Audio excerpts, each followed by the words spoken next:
What is up, and welcome in to the Easy Smoke and the GM podcast. I'm your host, Ezra McCann. I'm joined, as always, by my outstanding co-host. He's Chicago Public League legend. He's a Simeon legend. He's a Grambling State Tiger legend. He played second base for them back in the day. He was all swag as Brandon Williams, a.k.a. Coach Smoke. And we got the NFL draft analyst for NBC Sports Chicago. You can catch all his work at NBCSportsChicago.com and the My Teams app. Though I tried to get you on the My Teams app earlier this week and I couldn't find it. So you might want to work on that. But you're definitely on NBCSportsChicago.com because I read your last article. It's Glenn Morgan. He's our GM. Gentlemen, what's going on? How you guys doing? Man, little gassed at practice today, but yeah. I'm all right. Got some good work in for the kids. Yeah. Got a nice little workout in myself. So my man. Hey, let's get started, man. You know, all the talk this week, obviously, is about what happened in the Monday night game between the Bills and the Bengals. Bills safety Damar Hamlin, I guess everyone knows, had a cardiac arrest during the game, collapsed, had to be resuscitated on the field, and then rushed to the hospital. He's been in critical condition since then, but today, as we record, got some really good news that all his neurological signs are there. Did I say that correctly? Neurological signs are there, and things are looking up for him. With gotta love that good news there. But man, that was an intense watch there, man. Monday night. That's something I've never seen before. It's one of them moments where you will not forget what you were doing. Yeah. In that moment. Like, I'm sitting, I got my baby boy on my lap. For some reason, he tends to sit and watch football with me. And he a little thick one. So I'm like, you know what? This might be my football plan. I'm telling my boys that as we watching the game. And then that happens. Yeah. Like, in live play, you don't even see him fall. Like, the tackle is made. Right. They come off the play and then they go to him and it's like, okay, maybe he hit his head on the tackle. You're not sure what's going on. Then they go to commercial, come back. Then they go to another commercial and come back. Like, whoa, this must be more serious than we thought. And then they show the replay. And I'm like, that's a little different. I'm like, did he hit his head? Mm-hmm. It was like, just now it's like I'm trying to look and find any video that can show that he hit his head. Like, I'm like, you know what? I think he did hit his head. Like it. And then I want to say, was it like the third time they went to break and came back? And that's when they mentioned CPR. And I'm like, whoa, are we witnessing this right now? Like, this is insane. Yeah. Like, is a guy really about to die on national TV? Like, it was, I was a bit shaken by that. Like for real. Like, I'm like, this is insane. Like, man. Those are my thoughts from jump when everything settled down. Right. Because initial reaction was like I said, I thought he might have just hit his head and, might have been, concussion. I mean, we saw Tua live and that looked worse than what we saw with this, so I'm like, it probably got up too quick, dizzy. Right. Fell back down, but when they just kept going and they were constantly out there, it was like, okay, this is definitely more serious than we know. And, the rest is what we know. It's crazy because I got to the game late and I was like, oh man, okay, finally, get a chance to check this game out a little bit. Look at some of these players. I'm thinking about, doing stuff for the article because I can't really work on it until the game is done, so I can see where these teams are going to be positioned and these two teams is kind of, where they win or lose is going to make a difference. I'm all set to watch that. I'm like, oh, somebody got hurt. Okay, let me see what the Bulls are doing. So I flip over to the Bulls. I'm like, this is some bullshit. Let me go back to the game and see what's going on with the Bills since they started back yet. And I cut back to it, and I'm seeing guys just straight bawling, like crying. Like I'm like, oh shit. And so the first thing I thought was, I'm like, oh snap. I was like, dude's paralyzed. He's paralyzed, can't move. I'm like, man, see it. I'm like, not that you see it all the time, but in my lifetime, we've witnessed it. And in my lifetime, it made me instantly reflect back on the several times that I wouldn't say fortunate, but I happened to be watching the game and see it live. I remember when I was a kid, a young boy, and I'm watching preseason football, and I'm watching the Raiders play the Patriots, and I see Jack Tatum take out Daryl Stingley. I'm like, wow. My brother, that was the popular right story everyone brought up. And my brother was like, yeah, he's called the assassin. I was like, man, dude, that's a messed up nickname, but I see why. And Stingley from Chicago. So, you kind of felt like, like, oh man, like, one of ours, especially, and I it may be different for some people. I'm going a little bit tangential here, like I normally do, but back in the 70s as a young kid, Black kid in Chicago, young Black kid in America, whenever you see Black excellence, you're pumped to see it. You're connected to it, and because that wasn't something that you always saw, and it definitely wasn't something that was always highlighted. And not only that, but for the dude to be from Chicago, your hometown, it's like, oh man, and to see it happen. And I love receivers. As a kid, running backs and receivers were the players and quarterbacks were the players I really gravitated towards as a young man. And for the Patriots were one of my favorite teams because of Stanley Morgan. My last name is Morgan, So I'm watching this happen, and so I feel a certain kind of synergy to somebody connected to the Patriots, and it stuck in my mind clearly because I'm talking about, like, for me it's like it just happened in a sense, or I could recall it almost vividly. So that was the first time I saw a player paralyzed as you watching the game happen. I was like, wow, that's crazy. Then Mike Utley, I remember that. So Sunday, I'm watching the Lions. It had to be the Lions, probably the Bears or the Lions, and some team in a division because games were regional back then. I think the Utley thing was maybe the early '90s or late '80s. Early, I think it was a Bears game. Yeah. So it's regionalized, and so I'm watching the Lions, and then that like the Jack Tatum to Stingley, you can see how that happened, how he got hit. You can kind of gather that seemed like something that could cause a paralysis. The Mike Utley thing was so weird because it didn't seem like he really got hit hard, and it's just like this offensive. Yeah, it's like it's offensive lineman. Like, what are you really doing that it's going to cause you to be paralyzed? And it was horrible. It's like, oh my God, that's horrible to see.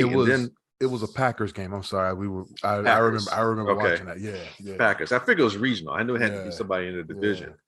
Yeah. And then when I'm away at college, and I'm sitting, I'm in the little, gathering room, because you get the one TV, back in the day where everyone gathers around the one TV when you're in college, you got that one in the foyer, or, the one big TV where everyone watches it. And it was the game of the week, the SEC game of the week. And it's Ole Miss. I forget who they were playing. Might've been Auburn or something.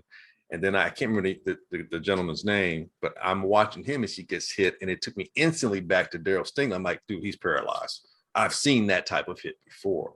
So, and that's just the injuries, where a person has been paralyzed, those horrific injuries, not to mention, like you said, Tua looked a lot worse. And I go back to Joe Theismann. I remember I'm watching that game. I see that happen. I remember Napoleon Kaufman. I remember watching that game. I think that was a preseason game. Yeah. And that was the Raiders against the 49ers. No, it was regular. It was a regular season. Monday night. So it was the first Monday night game. That's probably what it was. It's like an early Monday night game. And so I'm watching Napoleon McCallum, excuse me. Napoleon McCallum, who had played at Navy, and he's a running back for the Raiders. And then I see his leg. I'm like, man, so my point is, and I know I've kind of elaborated, but the point is, we've all seen a lot of these types of injuries or horrific injuries. When we look at the injury that happened to Hamlin, it's like, looked like a regular tackle. It threw you off. It threw you off. It's like, how many times do you see this tackle? I finally saw a replay of it. I had to go to YouTube to see it because they weren't showing it again on the station, which I understand. So I'm watching. I'm like, okay, and what happened? And that's what tripped me out. I'm like, was the hit Right. that crazy that y'all don't want to show it on. Right. It wasn't. It wasn't. It wasn't a crazy hit. And he popped right back up. So the thing is, I watch it again in slow motion, and I'm like, did he get hit underneath the chin? And so now we've been so sensitized, or maybe desensitized to the fact that it can be a head injury. We're thinking initially head. I'm thinking, like, man, did his brain get jammed up? And was it something when he popped up? Because I get vertigo, and I know sometimes I can't pop up right away. It'll turn me. So I'm thinking, was it a bad case of vertigo? I'm like, I'm trying to think what it is. And no, in my wildest dreams, I never think that it was a cardiac arrest. Cardiac arrest, yeah. But here's the thing. Once we heard it was cardiac arrest, I'm like, okay, the NFL. It wasn't shocking. Well, no, it wasn't shocking, but I'm like, the NFL is going to spin this to Hank Gathers. That's the first thing I thought of. Hank Gathers. They're gonna say it's an isolated situation. It had nothing to do with playing football. It was just something that happened. But now they're like, no, something about that hit did something to his heart that caused it to be arrhythmic or to cause it to stop working altogether. But it's just crazy that something like that could happen, and the world see it. And the world see it on Monday night, and I know the NFL is like booties clenched, like, oh snap, we've been escaping CTE for so long, and there's a whole bunch of stuff about that's problematic. I know we want to get into that as well, and they've been escaping all these other things with some of these injuries, and they're trying to take this out of the game, protect the quarterback, all that stuff. Ain't nothing you can do because it is a collision sport. It is a gladiatorial sport. And people don't like hearing that. But look, man, you can go back to Roman times and whatever times when you had games or competitions or contests where the brutality of it is what draws the fans. Mm-hmm. Football is the number one sport in this country for a reason. Gambling is a big part of that reason, no doubt. But viewership is still high because everybody likes a car accident. I mean, that's everybody. Like everyone's mesmerized by a car wreck. And what do they say football is? Every collision is like hearing a car wreck out there. Yeah. And that's, we're not hearing it, feeling it. And that's the thing. Like you say, the NFL, like, booty's tight. Mm-hmm. Like, this is the second big time game, right? Instances in the NFL both came in prime time, and both came in Cincinnati. Yeah. Cincinnati's had a history, man. If you go back to the history of Cincinnati, some of the most brutal things. Not that it's intentional. Yeah. Not that it's intentional. Not that it's Cincinnati, because it's not like it's the field. That's only one where I can say the field kind of caused the issue was Tua, because he hit his head on the turf. Well, is that the field, or that's just inertia or gravity? Yeah, granted. That's true. But like Shazier. Was that in Cincinnati too? That was in Cincinnati. Yeah, that was Cincinnati, yeah. Wow. And Antonio Brown, the hit from Vontaze. Yeah, I remember. Yeah, that was look, AB ain't been the same since. Ain't been the same since. And then you have the Tua situation, and now you have this. Wow. But this one was just, it was a normal instance. And never to a Cincinnati bingo player, I might add. I'm just saying. That too. But and it's crazy because, like you say, the hit somewhere, and we watch movies and stuff, and once I heard like where he was hidden, the way, it made me think of Cobra Kai. I don't know if you all watch Cobra Kai, but when the sensei, the dirty sensei, taught the little black kid that one move that if he hit the guy right, it will definitely take the wind out of him, but it can possibly kill him and put him in cardiac arrest. Like the one punch rule. And that was the first thing came to mind. And I'm like, wow, he got caught in that position. And that's where the contact was made to put him down. Well, it was tough. It was tough. Monday. I don't know about you guys. I couldn't sleep Monday night. Really? And I think, just because I wanted to get the update that said that everything is okay, Yeah. Because that him collapsing, was in my head. The shot of the ambulance leaving, and then seeing it pulling up at the hospital. It's like, oh man, don't tell me this kid is is gonna lose his life, playing a game. I just it didn't But we sit see right it. with me. But that's happened. I know, but for whatever reason, it just But didn't it was Seeing it happen is the different. fact Yeah. seeing it live. That was Yeah. the thing. It was the fact of seeing it live, and because Dominique Foxworth spoke on that on ESPN that one teammate in Denver died in the locker room at halftime, and I didn't see that. Yeah, he spoke on that on Get Up that next Get Up. morning, Mm-hmm. and he was saying how one of the teammates when he was in Denver died at halftime, and he was like, but of course the world didn't see that. Right. Yeah. So it wasn't as traumatizing to the world. Like they had to go and play. You get what I'm saying? Which is messed up, dude. It's like because because the world seen it, you shut down everything. But you don't do that for the case of a team who and Denver went through it twice. You had the guy dying at halftime. Then you had the one guy who got shot. Well, that's different because that happened. I mean, it was an isolate. It wasn't in team activities or nothing like that. So right, I get it. That doesn't affect the. I mean, I'm not saying it doesn't affect the whole team. It doesn't. You don't. It's not as visceral because you're not there when it happened. And it's not something that can possibly. You're not looking at it as it can happen to you in the game. No, right. Versus like that's what this like now you're thinking like, what if I get hit like that in the game?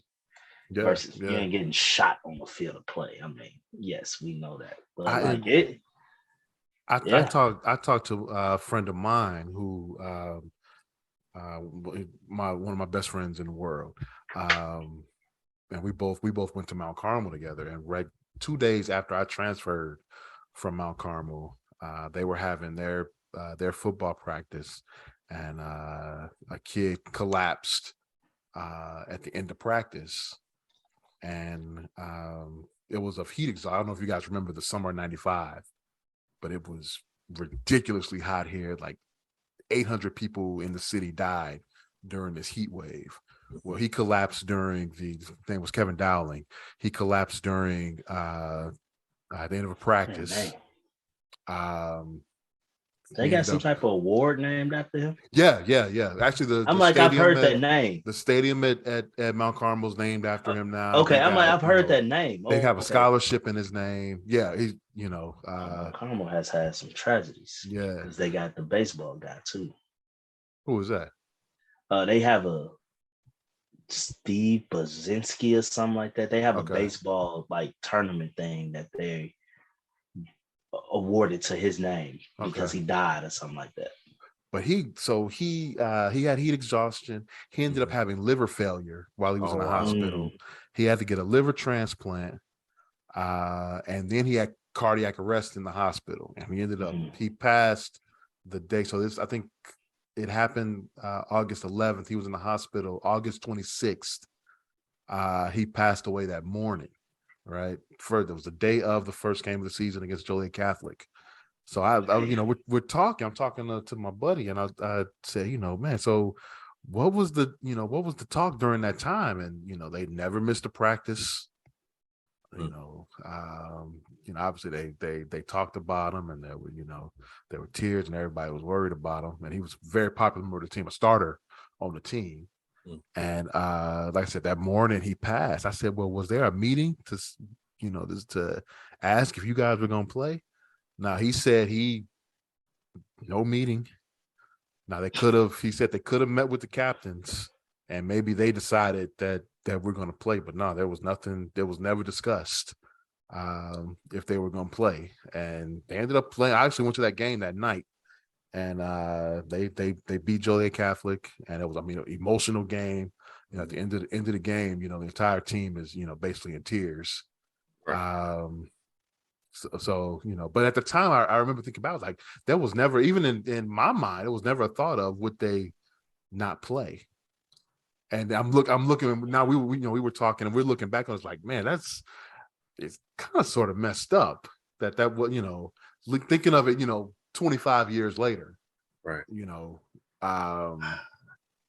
But at the time, like, there was no, even in, I look back at the papers, there was no, no one saying that maybe they shouldn't have played that game, That's the nature of sports. Because whole time with this incident, I'm watching Stephon Diggs on the sideline. He did his crying, and now it looked like he pumping up his team. I'm like, oh shit, the Bengals in trouble. Yeah. Right. That's how I looked at it.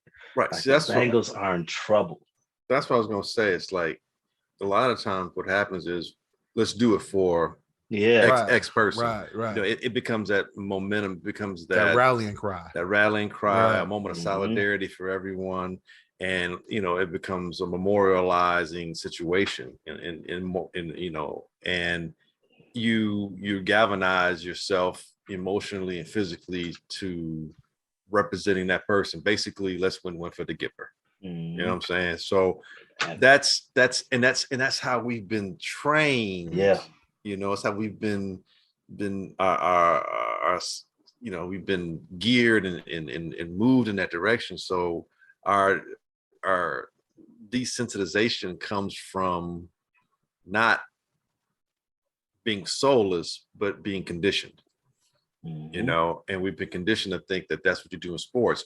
And if it's some form, whatever the entertainment is, it could be movies. It's the show must go on. Yeah. That kind of thing. A sidetrack. Share this story. I'm a soulless asshole, so I realized that I'm soulless. I was in college, and we had to do where I was producing the show. I was directing the show, so we had like a talk show, whatever, and everyone does their part, and so I'm directing, and I'm like, do this, do that, and so one of my classmates collapses. She collapses to the side, and I'm like, and they're like, they looked at me, and I'm like, okay, let's take it over to the side. You step in. Oh, did you do the 10 yard? Move practice. But that's what everyone was saying on TV the next day.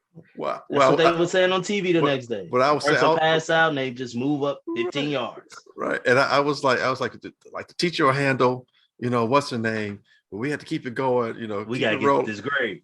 But here's the thing. I thought that's what I was supposed to do because I'm conditioned, I'm going to take responsibility. I should have just stopped. But my teacher looked at me like, what's wrong with you? We're going to stop. I'm like, oh, okay. I thought it was not necessarily part of the test, but I thought that was part of how we were going to be evaluated. Like, what do you do? Like, this is a real situation. What do you do if this was a real TV show, and like somebody will address her, but the rest of us do this. And that's kind of how I approached it. But that's what I'm saying. It's like at some point you got to realize what's right, what's wrong. And I think we've evolved a little bit as a society, at least seeing what they did that evening, the realization hey, this cannot go on. I personally think if Zach Taylor is the Bengals coach, right? Yeah. Yes. Yeah. He's the reason that game didn't finish. Really? You think so? I believe that. You said like I say, the Bills were Stephon Diggs was over there, like he was amped, looked like he was on we got to do it for him. Yeah, he was me. And keep it going. And that's when they announced that 5 minutes to right. And Zach Taylor went over there to McDermott, and you could tell like he went over there to like, are you sure y'all okay to do this? And that's when McDermott realized about it. No, we are not. We need to go to the locker room. And what's great, so I've mentioned this before, James Cook, his family. Him, Dalvin Cook, little brother. Mm-hmm. It's so weird because it was like through that whole thing, everyone was speaking on why haven't they canceled this game? That game was canceled like 45 minutes before the public knew. Yeah. Because James supposedly my mom was calling me. She was calling me. I'm like, and I was on the phone with somebody. And then she texted me while I was on the phone and said, game canceled. I'm like, I'm watching ESPN. Like, I called her back like 20 minutes later, like, they ain't saying nothing canceled. She's like, well, James' mom said it's canceled. She said James called her and said that the game is canceled. Well, they ain't said nothing on TV yet. Another 20 minutes pass. And I'm like, you know what? And the next day, I'm like, you know what? They probably had to let Scott get to studio.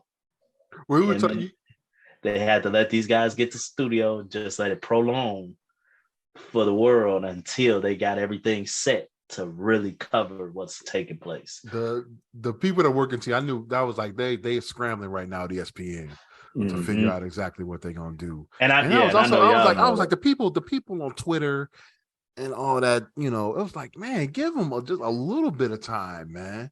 This is the first quarter. People, nothing is set. Like Scott Van Pelt ain't supposed to be on TV for another 3.5 hours. people wanted the decision to be, to be out there, but it's like, yo, you don't decide what you want for dinner in that amount of time, let alone, something like this. Everybody's got to get together. They needed to talk it out, which they did, and they came to the right conclusion. So just, everybody, that's the society we live in. It's so impatient. That's the society we live in. Chill out and let, you know what I'm saying? Does that take us to they're gonna get it right, So yeah. Does that take us to the tweet? Yes, sir. So yeah, Skip Bayless. You got it in front of you. Some big hot water. I can pull it up. Pull it up. Yeah. Got some big hot water, and to the point where even his co-host was upset with him. I don't think what he said, and maybe I'll tell you my interpretation of when you read it. Because when I first, my best friend called me and said, "What do you think?" And he read it, and I was like, "Sounds to me like he was trying to write some prose through Twitter and try to be creative with some kind of creative narrative." But sounds to me like he realizes that, what the world wants can't happen right now. Right. What the world wants can't happen right now. Yeah, and I didn't see anything wrong with what he said. But go ahead and read. But so just to be clear, I believe all three of us have the same thought. Yeah. I believe we all have the same thought. So here's how it started. Now, granted, I was on Twitter the whole time this stuff happened. So I seen his first tweet. I seen the tweet that was scrutinized and the tweet after. So I'm gonna start at his first tweet. Okay. His first tweet was, not exactly sure what happened to Damar Hamlin. We all just said the exact same thing. We didn't know exactly what happened. This is real time. Players on both teams are shaken. Ambulance are out on the field. CPR administered. Can't remember play being stopped for this length of time. Just said a prayer for him and his family. Second tweet. I've seen so many horrific injuries suffered on the football fields, yet never have I seen a reaction like this. We spoke on many different situations that we witnessed. In every other situation I witnessed or covered, the game always went on fairly quickly. The attitude was, hey, that's football. For these players, this was different. And now here's the most controversial tweet ever made. No doubt the NFL is considering postponing the rest of this game. But how? This late in the season, a game of this magnitude is crucial to the regular season outcome, which suddenly seems so irrelevant. To me, he's saying that the game is irrelevant. I took that he's saying that the game is irrelevant, and the fact that you have no way of making up this game. The game has to end, and it's over. It's like people they trying to say, and I said this to everybody. I say, man, everybody had their feelings towards Skip Bayless, especially the main two that started the whole outcry, Dez Bryant and Terrell Owens. They went absolutely bananas at Skip. And it really bothered me that the world couldn't understand that those were two emotional beings who has an emotional dislike towards that man, creating another narrative. Right, they misread it. They misinterpreted what they read. Yeah, like and it made But me think. they weren't the only ones though. No, I know. but they started it. They Yeah. started it, and that created a trickle down effect to a point where people like Steven Jackson speaking on if that was Tom Brady. How did this become a racial incident? Because he's Caucasian. Skip Bayless is. But it's funny because as I was talking to my best friend, I didn't have the first two tweets like you did because the third tweet just cosigns everything what the first two tweets said, basically. But the one thing I said to my best friend, I said, usually more times than not, when it comes to Skip, he usually champions either the underdog or things that have a racial component to it. Yeah. When it comes to things of morality, he's pretty much 90+% of the time on the right side. Yes. On the right side of it. And then when it comes to the game and all that stuff, then that's where he becomes Skip Bayless and becomes a bit of a tool. But when it comes to social things and things morality, I don't ever recall. I'm not saying he hasn't. I'm just saying I don't ever recall him being the antagonist. He's usually, pro social causes. And so I said, so why would he all of a sudden be against something where a guy's life is clearly at stake? It didn't make any sense. And then when you read it, I'm like, I think people just, for what they wanted to take it for. And it happens so much when it comes to either texting and obviously with tweeting.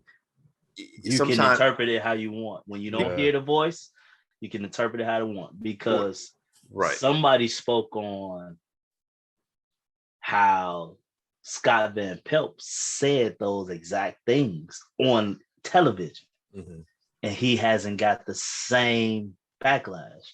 And the guy that was talking to him said, well, there's a difference between standing on TV and actually writing it out. Because on TV, you can't always find that clip, but you can always find that tweet. And he said, and no, he wasn't saying Skip was wrong. He's saying that's why Scott hasn't got the backlash like Skip, because people wasn't watching TV. They was on Twitter. Well, that's what he said. To some degree, but I would venture to say more so when it's not lost in translation. When I can see you say it and I can hear you say it, as opposed to when I'm reading it, I don't know what voice you're speaking in. There are times when I've texted something and someone's like, well, you were shouting at me. I'm like, I didn't even say it with any malice at all. I was just stating a fact. Like, you can't hear my voice, and you don't know. And by you, I mean the person who's creating the text or the written word doesn't know the frame of mind that the person is when they're reading what you wrote. And there are plenty of times with the English language, I can say, like, just for example, remember that commercial? Do. I mean, you could say do 17 different times and it can mean something different. They all mean something different. Yep. So when you're writing something like that, if people have a way of not really quite understanding what you're intoning, because maybe the sophistication of their reading or their comprehension of your reading is not at the level of where you're writing, or their mindset at that time is not the level. Like, here's the thing. Everyone's looking to read so sad, prayers, thoughts. They're looking for those words. Cancel the game. Right. Skip didn't give those words. Skip, but he did. Well, no, I'm right. In the first two tweets, right. But what I'm saying is, and I was just saying this to my best friend as well. I was like, look, dude, Skip is an older dude. He's that writer that, was writing when newspapers were newspapers, and you wanted to get that editorial. You wanted to have that column so that you can not so much give the statistics, but you can opine on it. You can give your opinion. You write maybe a little bit more flowery. It's a bit more prose to your editorialization of the words.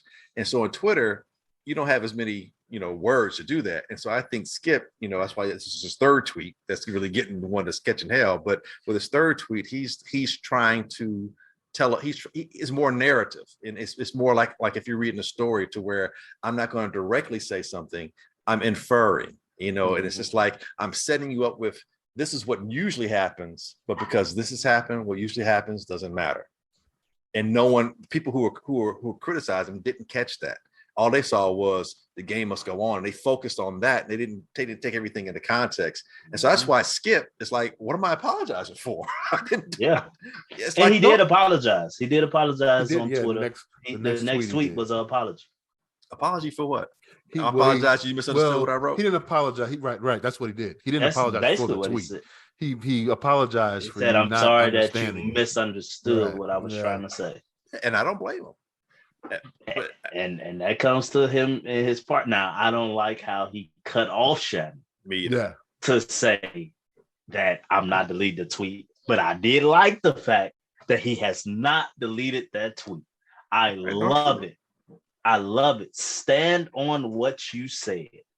Yeah. Because if you delete it, now you're acknowledging that you were wrong. If you believe what you said and you believe you wasn't wrong, because I believe you wasn't. I'm with you. Don't delete it. But you shouldn't have cut your boy off like that. That's the thing. But you know why? You know why Shannon, which he does all the time, right? But you know why Shannon went off that time. It's like because Stan is still fuming about that time he called him Tom Brady, right? The Tom Brady thing. So there was some baggage with that reaction. They moved past that like it was nothing.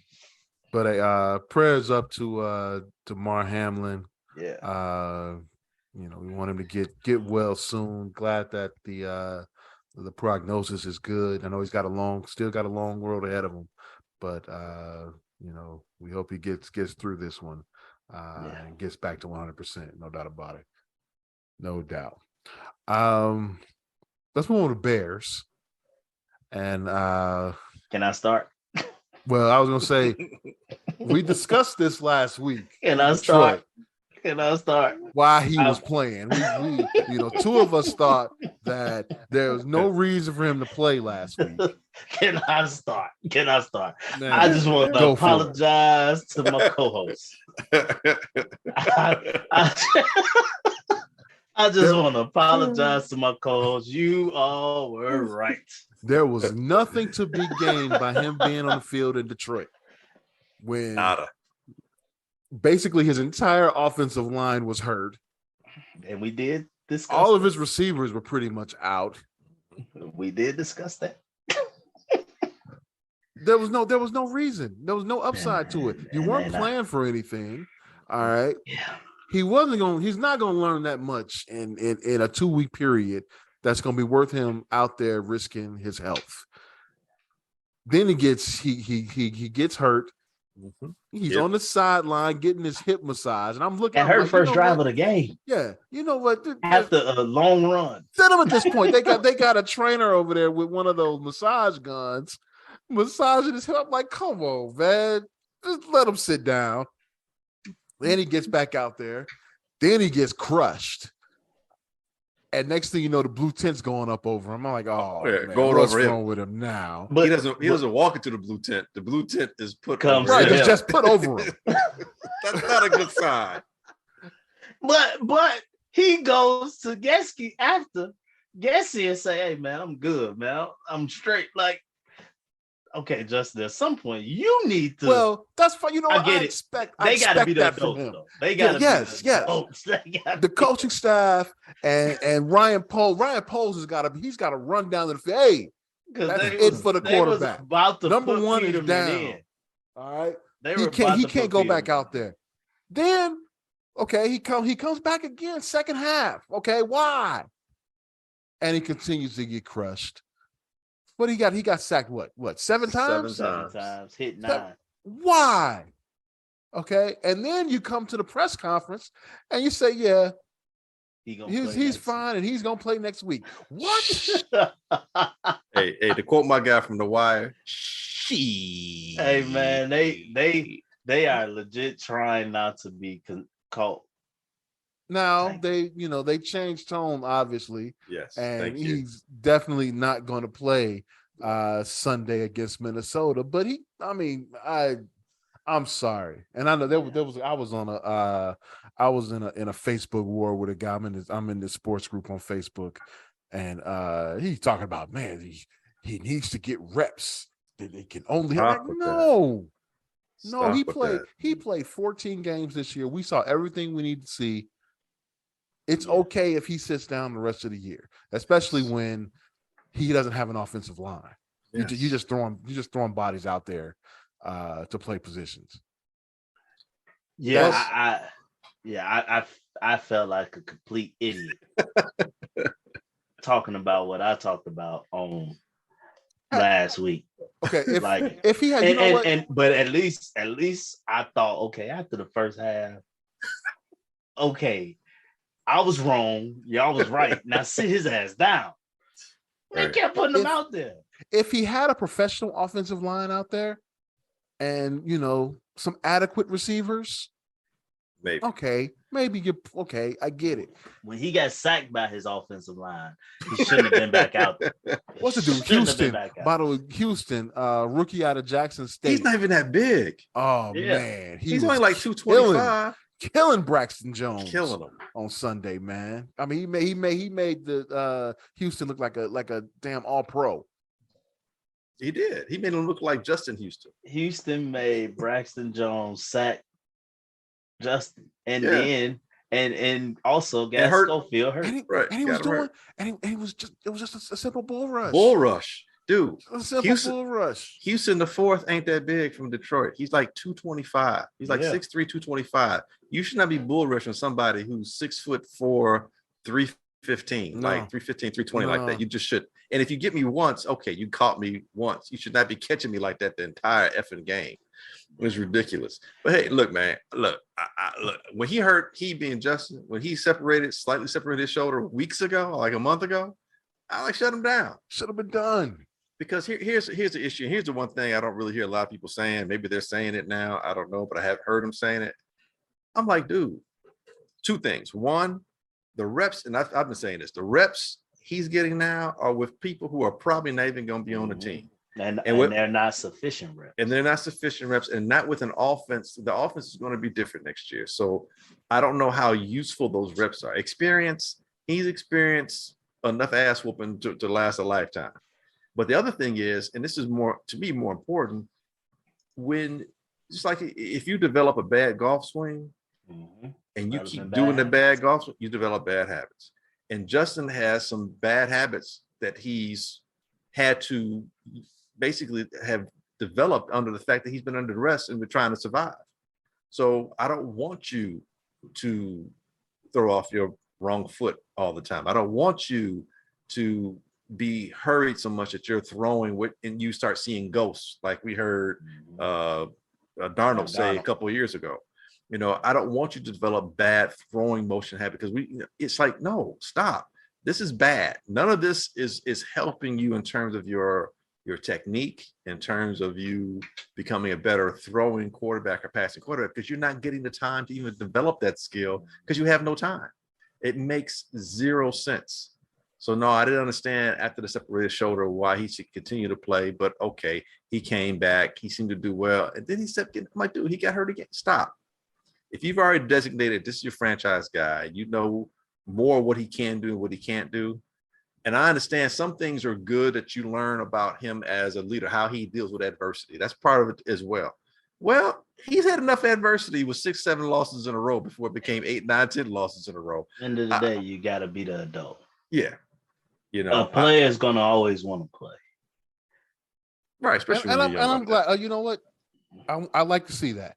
And you like to see that, but you also want to see the adults say, but you know, go tell them, go sit your ass down. Yeah, because they were literally about to put in Peterman.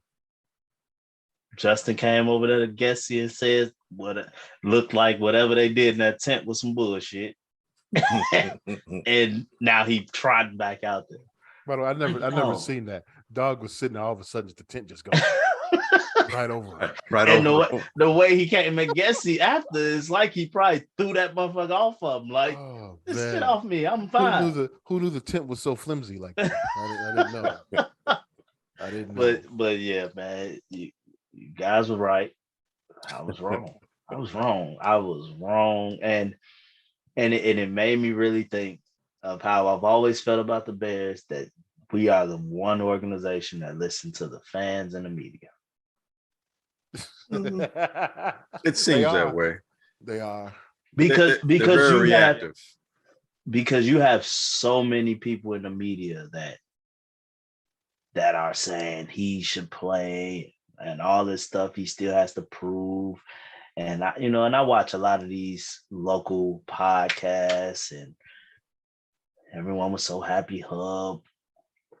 Harkish, is that his name? Harkish was back, and God, did I know in the baseball world he's not a Fields guy, but he sends me a Hub Arkish article where Hub is well, the headline is saying Hub is saying Justin is not the guy, but if you actually read the article, it's saying he has to develop more. It's not saying he's not the guy. He's saying he's not sure yet.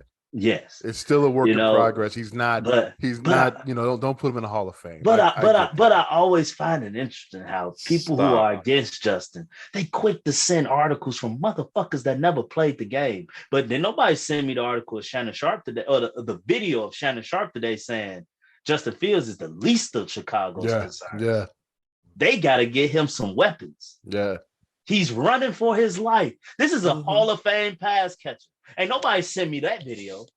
They want to send me a motherfucker who's stat watching or ain't playing the game.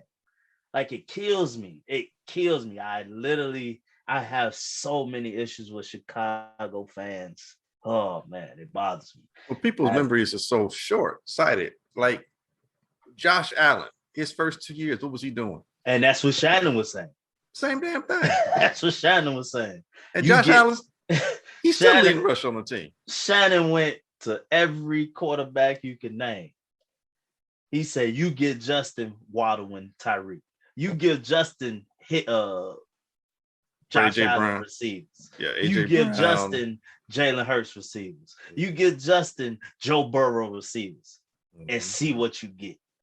Like, these are Hall of Fame pass catchers. That's why two people that I never forget when Adam Hogue had me ready to jump through the screen on him when he tried to dispute what Keyshawn Johnson was saying. Dude, you are a spectator. That's a guy who played this game. Unless he agree with you. If he on the other side of you, I'm probably gonna side with him.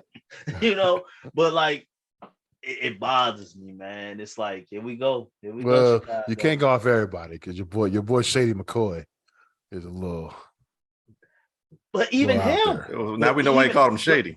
But even him, he has a way about it. But even he has said some things to really fit Justin. Like, he openly admits that he wasn't a Jalen Hurts guy, but the team did what was necessary to build around Jalen Hurts. When he speak about who he talking about, when they talk about Russell Wilson, he like, it's the coach. He like, yeah, Justin. He like, let's look at Justin Fields. He like, yeah, I don't think he's developed as a passer yet, but the coaching staff made adjustments to fit his strongest suit right now so that he can be successful. I'm like, okay, Shady, you doing some kind of analysis. You still a dumbass, but I can respect that. I can respect that. But like, it's just like, man, come on, man. Let's chill and see what the kid can do. He's improved in every statistical category this year. Well, if you look at his numbers, he's thrown 17 touchdowns, 11 interceptions. So that was way better than last year. He improved in everything. Right. He's thrown for over 2,000 yards. He's run for 1,000. So basically, he's over 3,000 yards offense generated. Total offense. And he 25 total TDs. Exactly. So I'm like, and this is on a shit team. and we've seen more points scored with this offense than we had with the quote unquote guru that we had the previous regime. You know what I'm saying? So it's like, dude, he's doing all this with pretty much paltry sum of parts. Give him some time to develop. Y'all act like, these quarterbacks come right out and they're instantly awesome. It's very rare that it happens. Destination matters. Yes. Destination matters, and what they do when you get there. Yes. And who's there when you're there? Like the Jaguars did a lot to improve their team this year. Over the last 2 years. Yeah. And the Jets and the Jets is the perfect example in my eyes. If Justin's because on that team. like I said, I argue with my guy who Justin, he's never thrown for 300. Okay, Zach Wilson has thrown for 300 several times. And the world hates his guts. So his last start didn't he throw for 300? And they ain't scored 10 points. I'm like, the game is about scoring points. I'm like, it's times Justin threw for 120, rushed for a good amount, but guess what? We scored 30 points. The game has always been about scoring points. I'm like, y'all so interested in passing numbers. I watched Kirk Cousins this year throw for over 100 yards, and the team barely scored 10 points. Right.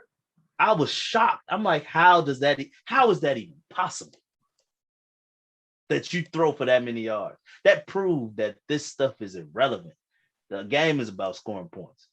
Put points on the board. Put points on the board. Simple as that. Win the game. I think with Justin, and I don't know if he's a stats guy per se. I know he's a football junkie in a lot of ways. But Justin, to me, he ever since he pretty much became that starter and that dude when he went to Ohio State, that dude just wants to win. He's about winning. And I think he has that same type of mentality that we see some of the greats have, where when he loses, he don't forget that who he lost to. And you know what? I'm going to get you. You may have got me this time, but I'm going to keep playing until I get you. Because he went back and got Clemson. When Clemson got, and he shouldn't have lost to Clemson the first time, but he went back and got them and kicked their ass. And you can see after taking a brutal hit. After taking a brutal hit. And you can see it in his mindset when he's just like, I'm tired of this. Like, And I promise you, he's taking mental notes. Green Bay, the teams in our division, hopefully the Bears can provide him with the complement of talent that he needs so he can be the quarterback that I think that he is. I promise you, that dude is going to be taking names. And that's why I wanted him to play against Detroit, because I know he felt he should have beat them. Yeah, he threw that pick six. But take into account everything you guys said, that I was basically saying, man, fuck that. He can play. It was and just to add insult, like Tevin Jenkins got hurt early. Yeah. And it was just tragic. That was the first drive, right? Yeah. Second play of the game, I think it was. Just tragic after that. So last game of the season for the Bears. You guys looking forward to it? Expecting anything? I'm looking forward to it. Just because it's the final game. Looking forward to this L and Houston gonna beat Indianapolis. I hope so. Both of them gonna be trying to lose. That's gonna be an interesting game. So back up. Let me ask you this. Let's say we lose. Okay, we should lose. Let's say we lose. And let's say Houston loses as well. What difference is us having a 2 spot or us having a 1 spot? I mean, we're not going to keep either. So what's the difference? If Houston wins or loses? I say the difference is if Houston lose and we get that 1, Indy might be willing to trade with us. Won't they still be? No. Well, they may, but not at the extent if Houston is behind. They're in the same division. So if we get the 1, we could get more out of it versus if we're at the 2. I don't think so. What does Indy have to offer? You got to look at what they have to offer. Well, no, I'm talking about picks wise. I don't know, but also Houston might want to get in front of us because they know Houston might want to get in front of. I mean, Houston Indy might want to get. Houston has 2 number 1 picks. Are you saying Indy might want to get in front of Houston to get a quarterback? And Houston, let's say both of them want Bryce Young, and we end up being the 1 seed. Yeah, that could. That's leverage. A bidding war with. That's with leverage. Well, Houston is now, only 1 spot removed from us, so there's not like there's a no. Listen to what he's saying though. Now, granted. CJ Stroud put on a damn show. Yes. So you shouldn't be ashamed of getting a 2, but we all know how it go. We all know how it go. Real Levis is gonna go between one of them two. No, We know how it go. So he won't. If Ryan Poles plays it right, Will Levis won't. makes it seem as though and gets it out there in the media that there's a bidding war for that number one pick. Mm-hmm. It could be worth it. It all depends on if both of them want the same guy. Yeah, that's what I'm saying. And it ain't just them two that need a quarterback. So Oakland needs a quarterback now. Washington needs a quarterback now. Carolina. So you have a bidding war for 1 and 2. Doesn't Seattle have 2 first-round picks? Seattle has 2 first-round picks, yes. Don't they need a quarterback? More than likely, yes. Yeah. So here's one. Right, but here's the thing. There's arguably 3 quarterbacks. There'll be 4 taken in the first round. Okay. The 3 quarterbacks, the 4th one is Anthony Richardson out of Florida. Okay. He moved into, it would have probably been Hendon Hooker out of Tennessee. Off injury. Off the injury. And plus he's a little older and they're going to say he's a system guy. They're going to find all the reasons not to take him. But I think he'll make he better than Richardson. No argument here, but perception and what people say, and they always knock down quarterbacks, and particularly quarterbacks of a certain persuasion seem to take more knocks than others. Anthony Richardson is going to get his knocks too. That's why he's a 4th quarterback. But it's hard to ignore Anthony Richardson because just think Cam Newton, and it's like if you can get Cam Newton late in the first round, you're not going to be pissed because he was the number 1 pick overall, had an MVP, he had a pretty good career. So Will Levis is probably the 3rd quarterback that's going to be taken.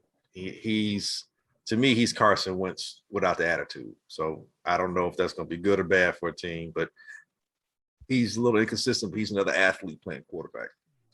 But he has some of the right attributes. Bryce is going to drop a little bit because of size. Because of what happened to Tua, and what just happened to Hamlin. People are going to be scared about that size. And CJ Stroud did himself a favor because he's bigger. And see, here's the thing. CJ, not only did he, they lost the game, but it wasn't because of him. You know what I'm saying? And that defense was just horrible. They lost those points. But CJ ran the ball a little bit. Yeah. He threw out of the pocket. They kept saying he wouldn't do.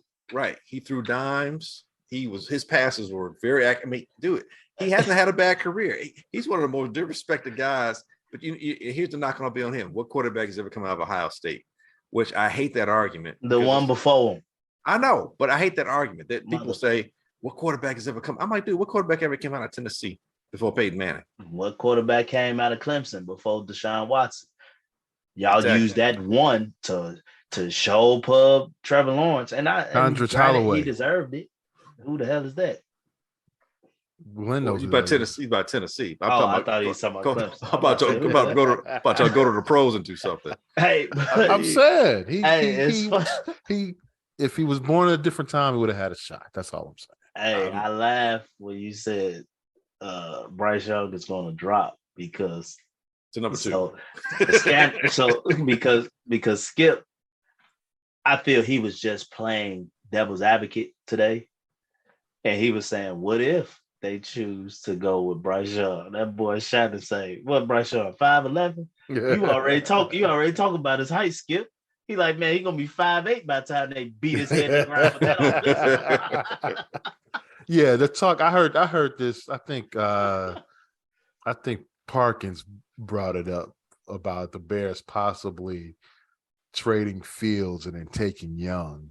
Why? That makes zero sense. One of my boys texted me and said, "What if they decided to do that?" I said that'll be the last day I'm a Bears fan. Yes. Yeah, because of what you're going to take. You have the bigger physical guy that can withstand this bull crap we got going on. And he's getting crushed. You're going to get a smaller guy.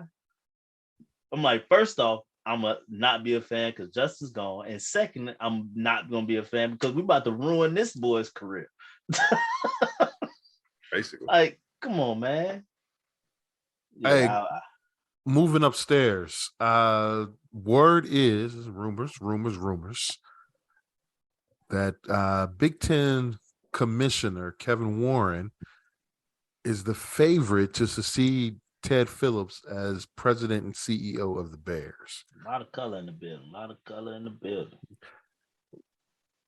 And I think it would be a good thing. But my question, why would Kevin Warren want the Bears president job? The Big Ten job seems like a better job to me. That's just me. Seems like a way better job, especially in lieu of the fact that you're going to have the Big 16. And you got from New York, and possibly Chicago, more, LA, and possibly more. But you definitely got the Big 16 with New York, Chicago, and LA markets, like pretty much sewn up. And the New York one's a little iffy. It's they don't watch football in New York, but it's the number one market. But it's number one market, and then you got Chicago, where the Big Ten is housed. As far as the network is housed, and then you bringing in both LA schools, and the Bears, because here's the thing: as Bears fans, as Chicagoans, we know just how ass backwards the Bears organization could be at times. It's like, dude, why would you come to a mom and pop organization that they think small? Why would you come and leave something that seems so progressive with the Big Ten and so expansive with the Big Ten because of something that seems so myopically suited towards, But the Bears are a charter franchise. The Bears, it's $1 billion, making organization. And the Bears don't fire their money people if they're making money. So, I mean, you could probably have the job for the next 20, 25 years if you want it. And the Bears aren't going to move you at all, especially if you're making them money. So I don't know. He's been to the NFL, Kevin Warren, excuse me. He's been with the NFL. He's been with the Lions. He's been with the Rams, and he helped the Vikings when it came to them getting their stadium deal. So he's been in the NFL. So I don't guess he's naive about what he's walking into. Not only that, but I don't think he's naive about that. He's been in the Midwest. He hasn't really left the Midwest. I mean, with the Rams, he's with the Rams when they were in St. Louis. Right. You're talking the Lions, you're talking the Vikings, and now the Bears. It's a charter franchise, but I think it's a great get, potentially a great get for the Bears. I think that's really says something about the Bears moving forward, potentially. But I think for Kevin Warren, I'm like, dude, stay with the Big Ten job. I'm going to say something that's probably off the wall. What if he thinks he has a better chance of winning the Super Bowl with the Bears than he has winning a college football championship within the Big Ten? I think with the advent of USC coming into the Big Ten and considering the coach that's there, I think that motherfucker can't build a defense if he wanted to. No, but it's just lose Tulane. Yeah, but it's USC, and USC is going to recruit itself. There's some good defensive player. All it takes is to have that 1 or 2 season where you got that composite of talent, defensive talent. That here's the thing, the talent covers for the coaches. But what's the difference that he wasn't doing at Oklahoma? That's just as prominent of a program, and defense has always been an issue. But the Big 12, the defense has been an issue in the Big 12 overall. It's not just an Oklahoma thing. I'm saying defense is a Lincoln Riley thing. That's what I'm saying. I understand what you're saying. I get what you're saying. What I'm saying is by being at USC, it may save him from going himself. to the Big Ten. He might. No, just being at USC, dude. The talent. The amount of talent comes from the state of California is ridiculous. I mean, you're going to get some of the best defensive players. You're just going to. Whether or not you're coaching the right way may be an issue, but you're going to get that talent. And because you're recruiting all of California. I mean, how many different players from a Samoan background have we seen coach the USC that have been great been great football players? Yeah, you're just defensive-minded coach, Pete Carroll. Well, even before Pete Carroll, I mean, you're going to places like Texas, USC. I mean, Oklahoma to some degree, Michigan, Alabama. Florida, the talent's going to be there. Georgia, it's going to be there. You just have to. I mean, look how long it took Georgia to finally win a championship. Now it seems like they might get a chance to get it back to back. So this is just Lincoln Riley's first year at USC. Give him 2-3 years, I'm pretty sure. But it's still a good question to ask. if he's going to win the championship, the Big Ten win a championship, or the Bears win a Super Bowl. I don't know. That's a points bet kind of online there. I don't know. Yeah, like that. We should pitch that one. Yeah, like maybe that's what's intriguing to him. I don't know. Maybe once, I saw an article where they said maybe it's a stepping stone to becoming NFL commissioner. I was just about to say that, bro. Yeah. Yep. I don't know, but I would be all for it. Hey, that's fine too. Yeah. Hey, that's a real strong possibility. And look, if you're at a franchise like the Giants, the Bears, one of them charter franchises, you can make that stay. And not only that, but he's got the background. He's an attorney. He's been a commissioner. So he's already been a commissioner. He's got some experience other people haven't had. Was that the case for Goodell beforehand? I don't know. Goodell was an NFL guy. He's an NFL the entire guy. Time. Yeah. His old man, I think, was involved in NFL too. Yeah. At some point. Yeah. So, but yeah, he wasn't. I don't think he was ever a college guy. And I think Goodell's an attorney as well. Yeah, most of those cats usually are. Yeah. So I hope so. Like I said, I just, in my mind, I would think the Big Ten job is the more coveted job. That's just well, not only that, but if we're talking about Kevin Warren, the guy's been like a trailblazer in a lot of ways. He's the first commissioner of a power conference who's African American. Yeah. So that's awesome in of itself. I want to say, I think even like his old man was like, I think he was on the board of directors in the Pac-12 or something back in the day. I think he's one of the first African Americans to be involved in that. Yeah. Okay. So it's like he comes from that kind of pedigree. Got that pedigree, yeah. Actually, know what it was. His father was he was named president on the Fiesta Bowl board of directors back in 1982. Okay. Come on to the Bears and be the Bears' first African American president. Is that the case? Yeah. But that's what I'm saying. He could be the first. Right, and that could launch him to be the first black commissioner. I think he would only be the second Bears president. I think, right? Probably, yeah. Right. In the long storyline of one president's, he'd be the second one. Right. But like I said, I think you're onto something there. Why would Kevin Warren move from because he hasn't been there long as a Big Ten commissioner. No, and maybe he figures that. Because he got an $8 billion TV deal with them. He got USC and UCLA to come over. What's next? What's the next challenge there? Right, challenge. He's probably challenge field. Yeah. Okay, I did that. Now what's next? There's nothing else I can do. Right. Well, he can go get Oregon and Cal and Stanford and Washington. and kill the Pac-12. I don't know. Maybe that's the move. I don't know. Go get Colorado. Oh man. What's next? What we're gonna go to now? Sad sack Bulls. The Bulls. Oh man. It just I don't get this team. They're complete opposites from last year. Last year they couldn't beat the good ones. Told them scrubs up. Monday night, first half, they hold Cleveland to 47 points. It was 63, 47. Yeah, 47. They probably had the best half of basketball they played all season. And then they come out in the second half, lose a 20-point lead, lose the game, and they let freaking Mitchell. I keep forgetting his name. They let Donovan Damn Mitchell score 71 points on him. Laughing while he did it. Jeez. That's what irritated me. He was just laughing. Every time they cut to a shot, he's just it's like, hey, I can't. And I know there was a lane violation, and so it shouldn't have happened. The Bulls should have won the game. But come on. They still that shit gotta stop though. I'm sick of the NBA coming out with that should have been a call. The game before that against Cleveland, DeRozan should have been fouled. That should have been a foul call. The lane violation, Caruso got called for 2 lane violations right before that. I forgot about that. And they just let Mitchell do what he wanted to do. Fine, but I'm not even gonna get on that though, because he still scored freaking 71 points.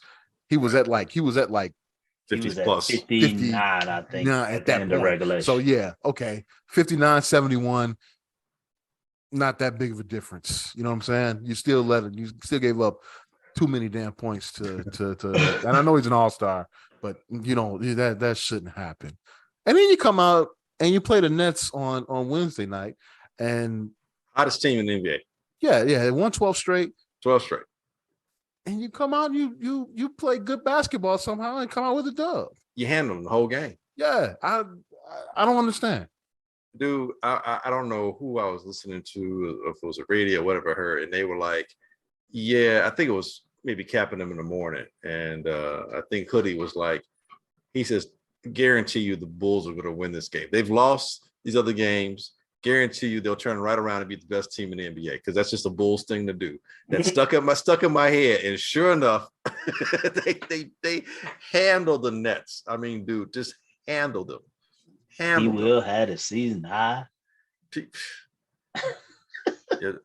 Sumo's looking like, man, dude, you might be our future point guard going forward. I mean, the Sumo blocks Kevin Durant shot from behind like LeBron does. Like, what is going on here?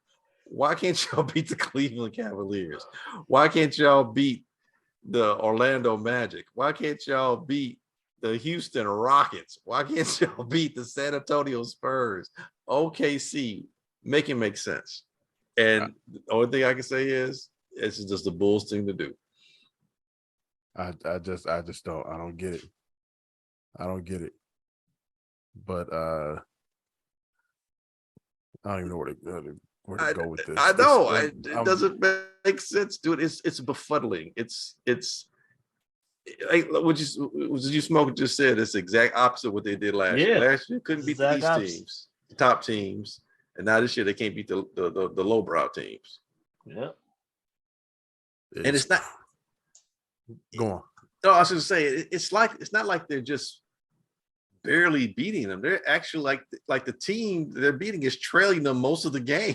Yeah. It's like the team's fight. And here's the thing: it's not like this is the first time they beat them. This is the second time they beat them. The second time they beat Milwaukee with Giannis. They beat Boston with both their superstars. I mean, and they beat them twice. It's like, so you can do it. So why don't you do it more often? Why are you still under 500? That doesn't. So do we hold the coaches accountable for this? Do we hold the players accountable for this? I'm sure they both are, but on what levels? What varying levels? And is a message being lost during game time, or is it lost during practice?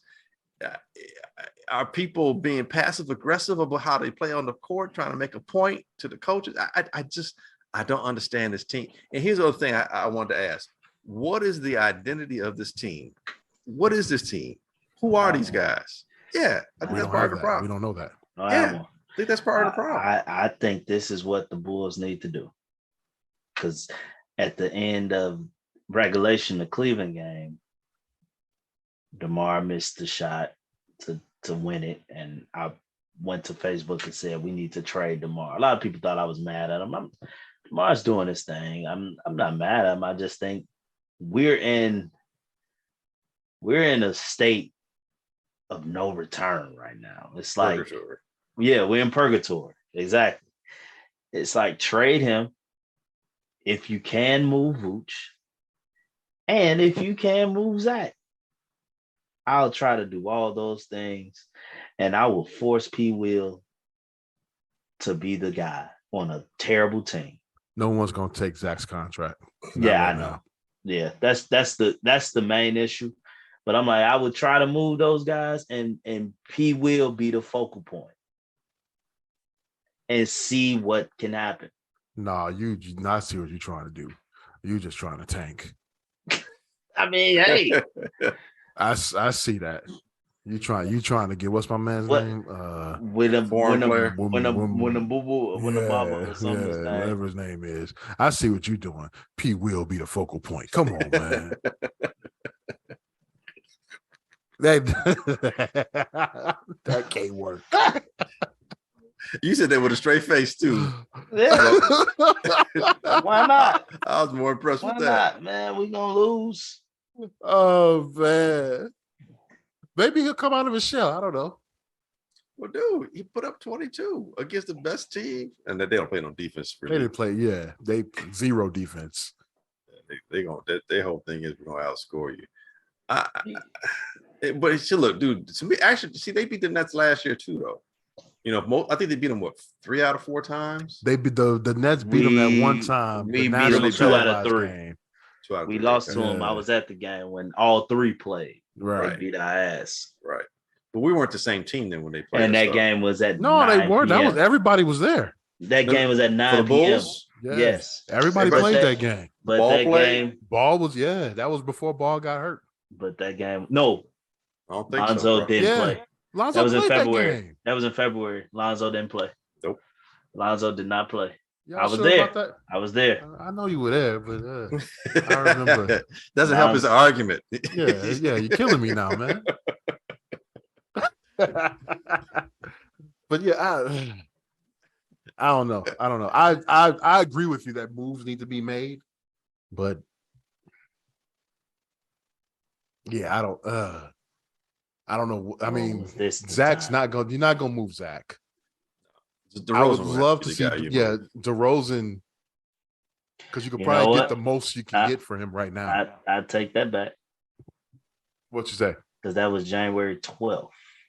Lonzo played that game. I thought it was in February. Lonzo played that game. That was January 12th. Lonzo did play. Yeah, I remember. We lost 138 to 112. I remember. I thought it was in February because I know Lonzo didn't play in February at all. No, but he played the game they got blown out in Chicago. But that everybody played because that was the whole thing. It was like it was the late 9 p.m. game. It was the late ESPN game, right? And you know what? Everybody was hyped about that game because everybody was there, and so it was going to be all the Bulls guys against Durant and Kyrie, and I think Harden was still there. Yeah, he played. Yeah. But you know what the problem was? That very night, Lonzo said my knee hurt. No, I'm joking. I don't know. I think it might have been. Right. Well, yeah, that might have been it. He played 32 minutes. He had 9, 7, and 7. It's not bad. It's not great. It's not bad. Yeah. Yeah. Dude, I don't know. You'd have to see a practice or practices to see what is Billy telling these guys. What's going on? Yeah. Because it seemed like he's starting to handle P. Will a little more assertively, with time. Like if you're not playing, I'm getting you out because you ain't helping nobody. And now P. Will's like, well, no, I want to play. So he's been playing a little bit more aggressively. And I think he's been decent to good for the last month, in my opinion. I agree. And same thing with DeSumo. DeSumo responded. It's just somehow between his superstars, and it's clearly something. And Zach on the court, Zach shows like he's pumped, but there are times where it looks like phony. It looks phony and it looks passive aggressive at times. Like you go ahead and take the shot. Like you don't see him in any. Like I don't understand how he is almost never involved with a game-winning shot. Like and that was something I noticed against Cleveland because he came off the screen and he was open, and they didn't throw it to him. Nope. And I'm like, see, that's the issue. Like we got to stop thinking DeMar DeRozan is the end-all be-all. No, he's not. Like Zach should have got that ball. Even Jordan. Whose fault is that? That's coaching. It's got to be coaching. It's got to be coaching. And when I say coaching, I don't just mean the head coach. I'm talking about the assistant coaches too, because they're an extension of the message, and they're with the players probably more directly and on a minute by minute basis, when practicing as opposed to the head coach. And then DeRozan, it's like, dude, look, man, even Michael Jordan passed to freaking Steve Kerr, passed to John Paxson, passed to freaking, what's the center? Bill Winnington. I mean, they both put up 57 points on the Knicks. Jordan had 55. Jordan had 55. But Winnington got the game-winning basket, So I'm just saying, DeRozan's not Jordan. There are times where it's like, dude, because you have been having the success, everyone's coming at you. you should be able to kick it to somebody else. And that's how the team gets better, because now it's not just that they'll be able to make that shot. Not saying I'm worried about Zach making the game-winning shot, but you kick it to maybe do sumo or maybe even Vooch, hit that game-winning shot, get that confidence up. It doesn't make sense to be fading off. Yeah. And that's the thing that was like Zach was making big shots before DeRozan came here. Mm-hmm. He was making big shots. And now every big shot opportunity is going to DeMar DeRozan. And people wonder why the guy's talking about he want to leave. Let's be fair here. Yeah. He's got a point, but he signed a contract that's saying, you ain't going nowhere. And that's why he should be involved more in those late game situations. Exactly. Yeah. I mean, dude, we're not saying that DeRozan, dude, I'm sure Zach, I shouldn't say I'm sure, but I think he'd be less annoyed if it was 60-40, taking these game-winning shots. You know what I'm saying? Because DeRozan, okay, dude, I'll give it to you. You made some big shots. You seem to hit them. You got the confidence. You can get to your spot. I get it to you. But damn, dude. I ain't chopped liver. I did win an Olympic gold medal. I can make shots. I feel like he's like Alfredo from The Godfather. I'm smart. I can make shots. Why do you treat my boy like Fredo, man? Yeah, because I legit watching that last possession of that game. I thought they was about to throw it to him. I'm like, ooh, Zach coming off wide open. Didn't throw it to him. Went right to DeRozan. Contested shot. Because how Zach came off, he would have been in rhythm on the catch to just turn and shoot. Yep. Didn't throw it to him. In his space where he usually makes his 3-point shots too. Yeah, that I get annoyed. As I'm watching it now, I'm screaming at the side. Pass. When I see DeRozan, I'm like, pass the ball, man. Pass. Oh man, he ain't gonna pass the ball. It's just come on, dude. Back to back. Oh, go ahead. No, I was gonna say he'll pass the ball when he's falling out of bounds. He's in some awkward position. But other than that, he ain't passing. Back to back, actually 3 and 4. Philly on Friday night, Utah at the UC, and then out to Boston on Monday. Philly, no Embiid tomorrow night. So they might win that one. We definitely winning that one. You think so? We got a chance. Yeah, with Embiid, we're not winning. Yeah, I was about to say, if Embiid was playing, we cooked. We know how that goes. That's 50-15 and like 7. We know how that goes. I was about to say 1 and 2 until Gio said Embiid ain't playing. Okay, I may say 2 and 1. And then I got Laurie dropping 45 on us on Saturday night. Won't happen. We'll beat Utah, but we losing to Boston. He scored 49 tonight. Yeah, did he really? Yeah, he did. Against who? OKC? Houston? San Antonio? Houston. Okay, there you go. He had 28 on us last time we played him, but we whooped their ass. Right, but you get inspired when you play your old team. I get that. He's not about to. Okay, he definitely ain't going for 40. PointsBet is gonna have my bet for the over on Larry Marketing points. You better believe it, because that's just what happens. They garbage when they hear, and then they leave, and they become all stars. Become all stars. Everybody talking about the bullshit that got rid of. Man, he wasn't. Well, they had to. They had to. You know what? He needed a change of scenery.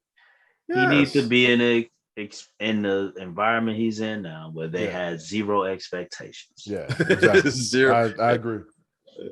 Zero. If it's anything to learn from Laurie marketing situation, is that expectations matter. When they were expected to tank, and now he's going crazy. Well, they still are. I mean, they've fallen back to earth since. Oh yeah, they did. But the beginning of the season. But there's no expectations. Yeah, I'm looking at him right now on the Espen highlight. Yeah, he had a night. 23 in the first half for Laurie. That's been the NBA though, as of late. Yeah, a lot of men. You had Mitchell scoring 71, Luka went for 60. Embiid went for 50 something. Yeah. Clay went for 55 the other night. Yeah. Wow, man, this didn't happen back in my day when they played defense. Only MJ scored that many points in my day. Hey, let's go to picks. And I went 0-3, I think. I have clawed and fought. You went to 3. You was 3-0, battled. wasn't you? I was 2-1. Last place. I've been in last place all season since we now won. I am now in second place, ladies and gentlemen. I went 2-1. I am now 17, 22-3. Smoke, you went 0-3 this week. You are now 17, 23-2. The hell, the Patriots let Miami score. And Glenn, you took the Bengals +1. So we're gonna take that game out. So you went 0-2 last week. No, even my Bengals game, man. I can't get that to you. They were up 7-3, right? They up 7-3. You went 0-2. You are now 20-21. You are below 500. I think for the first time this season. Yeah. It's been rough. It's been rough since the leaves started falling. So, Smoke, you are bringing up the rear. You go first. I got 3 that's right in order. I'm going to go Bills -7 versus the Pats. I'm going to go Bengals -7 versus the Ravens. And I'm going to go Texans +2.5 versus Indy. You know what? Scratch that. I don't want to jinx it. I don't want to jinx that. No. I'm going to go Giants +14 versus the Eagles. So no Texans. Giants +14? Yeah, that's crazy. Wow. They think the Giants is going to sit everybody, which is very likely. that's because they don't have nothing. They're already set. So why would they be +14? They need as much help as they can get, but they're in. They're going to sit. Yeah, they're in the playoffs. So they're going to sit everybody. Yeah, I get it. Just 14's a lot of freaking points. It is. And the Eagles need to win.